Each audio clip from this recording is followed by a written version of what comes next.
Today on Aging Untold, when both sets of parents need help, couples can feel pulled in two directions at once. You talk about the sandwich generation, this is the double-decker sandwich. We'll share tips on how to prioritize, share the load, and make a plan that works for everyone. Plus, extreme heat can quickly turn dangerous for older adults, even indoors. As we get older, our regulation temperature and all that is off. We'll tell you the warning signs to watch for, how to hydrate smartly, and simple ways to stay safe.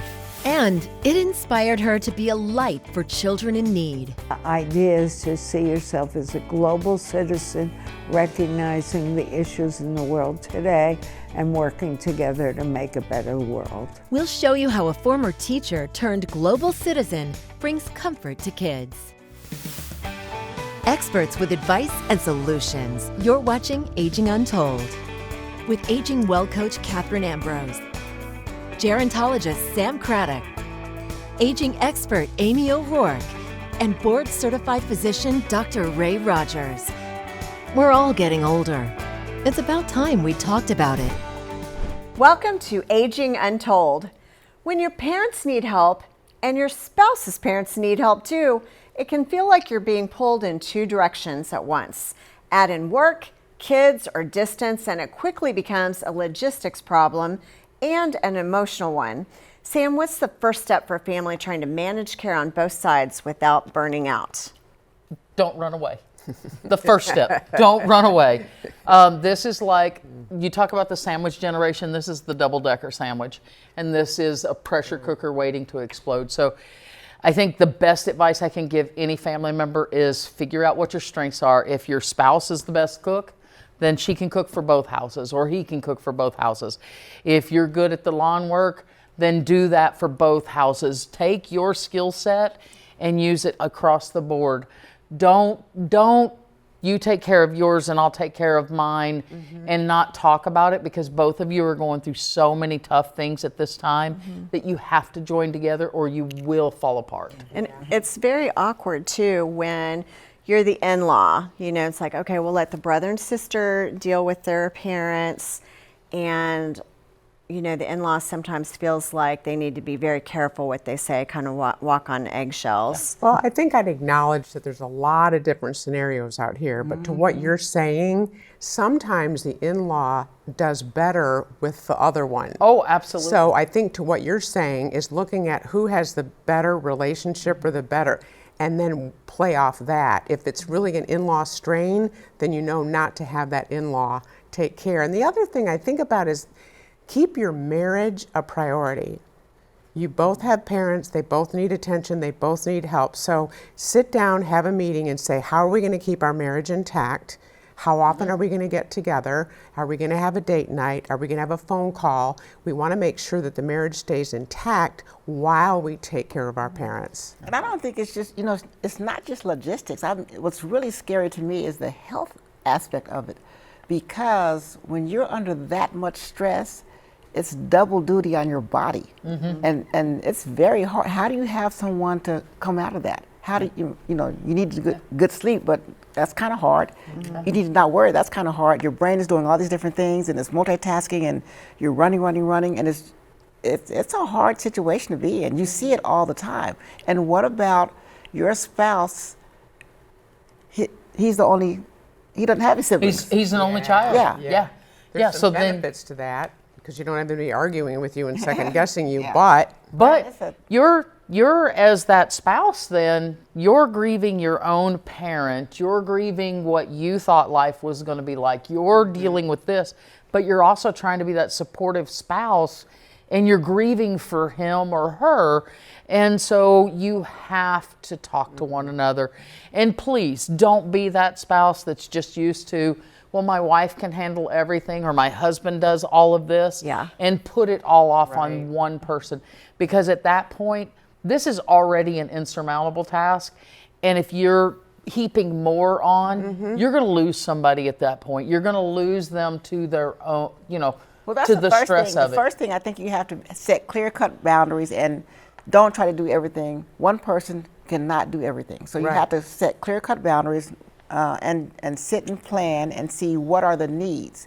So figure out what the different needs are and how we can divvy this up and who can best fit those needs. And I think too, pulling on technology. What technology is Yes. out there that can help? Don't feel guilty about ordering meals in. Don't feel guilty about having motion detectors. Kind of sit down and say, who in our family is really good at tech, and how can we get them to help implement some technological solutions to help support us? Yeah, I think the big thing is that not forgetting how hard it is to be a caregiver. And sometimes the older adult, they're not thinking about what is going on with their adult children or their caregivers, their family caregiver, because they can be very focused on themselves. And so we have to watch out for everyone that's involved, because it could be the adult child's health crisis that causes urgent crisis decisions to be made. All right.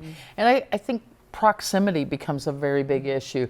So, you know, maybe your mom lives close by, your spouse's parent lives a little further away. So now is there travel involved in this, and who's going to do the travel, and who's going to stay behind and work and provide for our household?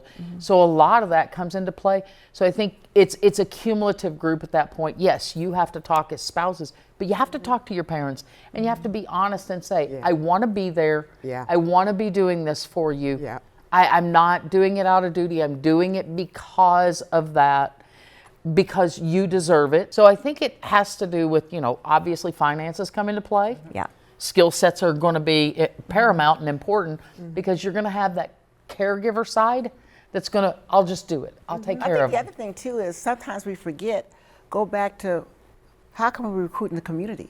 Because a lot of us, like my parents, the people that we grew up with, they're still there, or the children and all that. So the community kind of groups together. So it's not like moving someplace where people don't know you. So you may have some support there if they had those relationships. And then the thing that I look at is, wow, who moves in first? Right. What if I don't have enough room for both? How do you decide, you know, if something happens, you know? Yeah, and who's going to blend well with the household. And so it's all very individualized. But I will remind people that you can take a formal dining room and turn it into basically a hospital room in your home. That can make more sense than some of the other things you might be thinking.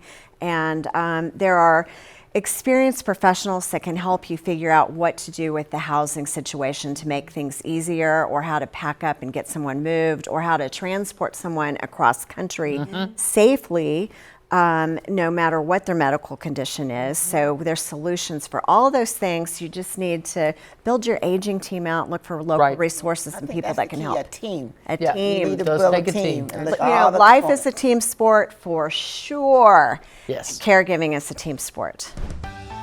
Still ahead, you don't have to be a smoker to be at risk for lung cancer. We'll look at how a hidden gas could affect non-smokers and what you can do about it. But first, heat exhaustion can start before you notice anything's wrong.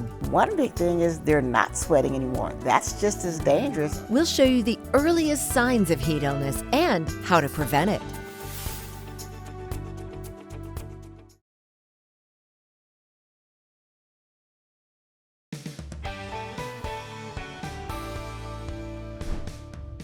When a heat wave moves in, for older adults, it's not just uncomfortable, it can become dangerous, even inside the house. And here's what makes it tough. Your body may not cool down like it used to, and some medications can make overheating more likely. Dr. Ray, how do you know when it's too hot? And what are the first signs it's time to get help? You know, as we get older, our regulation temperature and all that is off. And so the body system at cooling it's really less efficient. So it's quicker for us to become dehydrated. And so especially in the older person, you might see some behavioral changes. So you have to take note. There's also insensible losses that people don't think about. When it's really hot, we're sweating and things like that, and we just can't bounce back and cool as we get older. So when you start to see, they may be nauseated or headaches, some dizziness and things like that, but when you start to see changes in breathing, or one big thing is they're not sweating anymore. That's just as dangerous as not being able to cool off, then, or especially if you see behavioral changes or confusion. So dehydration could maybe be a huge first warning sign. It's a huge thing in the elderly population, because a lot of times I tell people it's very hard to get the fluids to catch up when you're behind. And so you have to look at look at how they're acting. Something is happening right here, and you need to figure out what it is, because their leadway, they don't have a lot of leadway. And I'm glad you mentioned disorder of the brain. When someone has dementia, because the brain is affected, the brain is the control center. So it controls your body temperature as well. And it controls your body's ability to regulate those temperatures. So with someone with dementia, not just elderly, but with dementia, you're now adding on a 2-factor worry. So those people are even more fragile, and they're more susceptible to these heat issues. Right. And I also see there's a financial issue. They're come from old school. They don't want the electric bill to go up. They want to save their money. How many houses have we gone into where it's like 94 degrees? I had one that literally had the temperature at 94 degrees. So I think it's important to recognize that. And then I like what you were saying about having someone know you, like to have someone be checking on you, that, and you can say to them, keep an eye on me. Because I know I like it balmy in the home, and I might need some help in that. And also being on the police wellness checklist, if you have that in your area, so they can keep an eye on you. At least there's a daily check, so if you did run into trouble, at least you have a backup plan. Right. And if you're not wanting to spend the money on the air conditioning, and a lot don't, you can always use cool cloths, wrap a damp cloth around your neck, in your pits, places where you're going to cool off that blood while it's circulating. It's going to help cool the body down. And if you find somebody that's overheated, then you can also do that as a rescue and to cool off quicker. Coming up, her work is rooted in values and in community. I went to Ukraine. I went the first week of the war with 2 friends, helped mothers across the border and their children. We got 2,000 teddy bears. We'll introduce you to the woman using teddy bears to reach traumatized children around the globe. And up next, should you be screened for lung cancer? Talk to your doctor and I know that I'm a never smoker, but would lung cancer screening work for me? We'll tell you who should ask about screening and why it could save your life.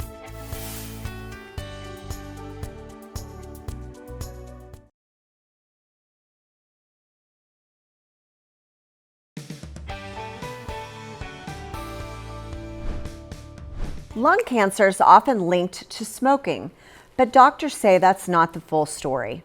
Reporter Viv Williams explains why non-smokers can still be at risk and what you can do to protect yourself.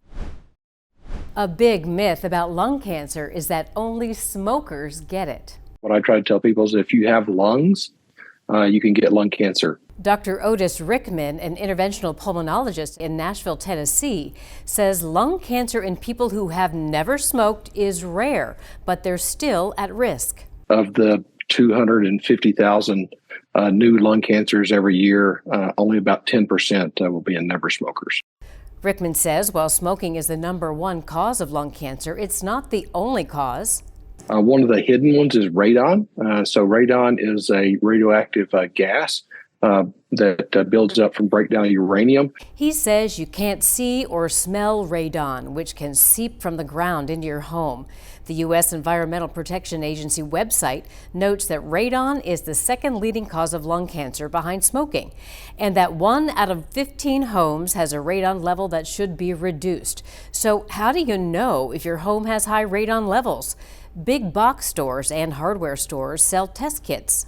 If that test is positive, then you may want to get a professional to come out and install equipment to reduce levels.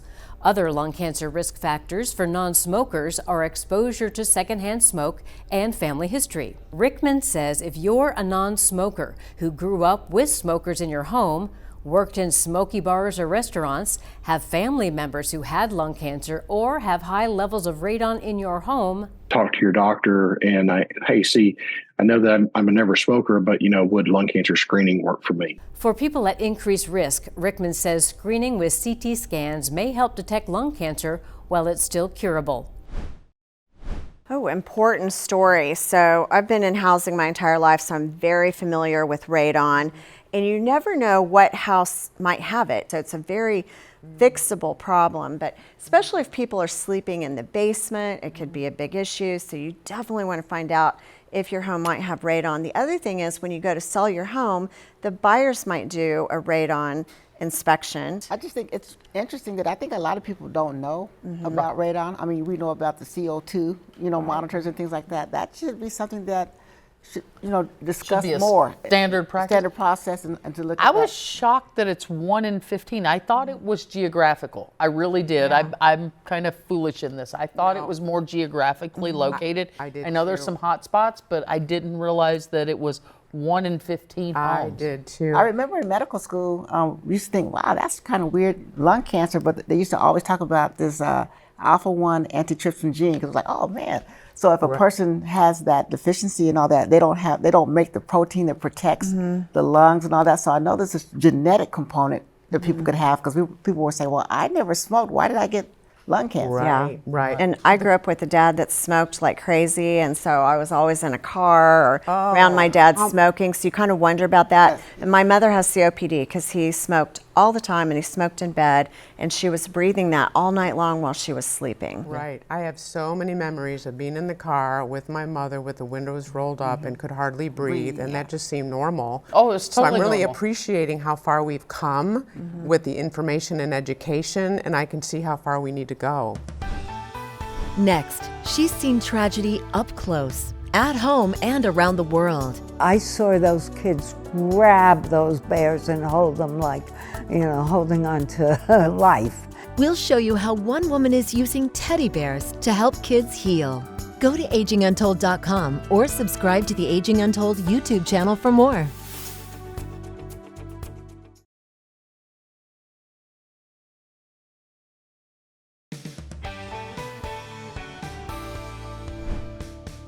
A Vermont woman turned some of life's hardest lessons into a mission to show up for kids when they need it the most. Reporter Jo Carroll shows us how she's delivering comfort and hope, one teddy bear at a time. When you arrive at Nina Meyerhoff's home in South Burlington, you're greeted by two symbols, sun and peace. The native New Yorker came to Vermont in the early 70s. What brought me to Vermont is I wanted to live my values. Which are? Which are to stand for good things, be connected to community, help each other. Nina became the special ed director for 10 schools in Windham County. And then I started Children of the Earth also. And the idea is to see yourself as a global citizen, recognizing the issues in the world today and working together to make a better world. She's traveled to over 120 countries, many in conflict zones. With what she's seen, Nina still sees good in people. I like to stand up for what I believe and build new. I don't like to hold on to negativity. My parents were Holocaust survivors, both from Germany, came over here. All their family was killed, and of course they had a lot of sorrow. But on the other hand, they cared about humanity. World peace is what Nina strives for, but it's the children dealing with trauma that's close to her heart. And the life you believe in is helping children? No, it's changing the world. That's a big, lofty goal. Well, that's how I do it, is through the voice of young people. A lot of the kids that went to my camp became teachers. Donations for the cause came from people in organizations with the help of a certain stuffed animal. The teddy bears started when 9/11 happened. I was at the UN and I saw the building come down. I walked downtown and I thought, if this is the revolution, I'm here. Nina went on TV asking for stuffed animals for the traumatized kids. A woman from Oklahoma brought a busload of bears. And I saw those kids grab those bears and hold them like, holding on to life. Thousands of teddy bears through the years have comforted children in need. So when I went to Ukraine, I went the first week of the war with two friends, helped mothers across the border and their children. We got 2,000 teddy bears. Nina's story is at 83, her days of traveling to danger zones is winding down. but not her desire to help others. Everyone's life has meaning. Yeah. And relevance, yeah. And it's up to us to each use your life well. Go Oklahoma, bringing all those teddy bears. Yep. And then gave her an idea to carry that forward and see we're just all so interconnected. If you didn't think you had a purpose, that will show you that everybody has a purpose. The look on her face of glow, of joy, and to see that she has found her purpose. And I thought, teddy bear. And then when you see the pictures and the kids with the teddy bear, you see the depth and the profound meaning that she gave those children. And that's where it all came from, was what her parents had gone through, and that's why she feels for the children, because they lost their families there. I like what she said about relevance. So I sit there, I look at that, and I think, you know, at the end of the day, there's no color or political affiliation to emotions. There you know, go. everybody feels the same pain, the same joy, and that's what I think we've gotten away from that. So divided and all that, instead of looking at what brings us all together and emotionally. I think I don't know, I think we all see what we look for too, and I think it's important to focus on the good so we can pass it on. We're all getting older. It's about time we talk about it. Until next time on Aging Untold. On the next Aging Untold, Medicare doesn't always cover what families expect, especially when care needs change. And you're going to find out a lot of things are not covered. We'll explain what's not covered and what you can do to plan ahead.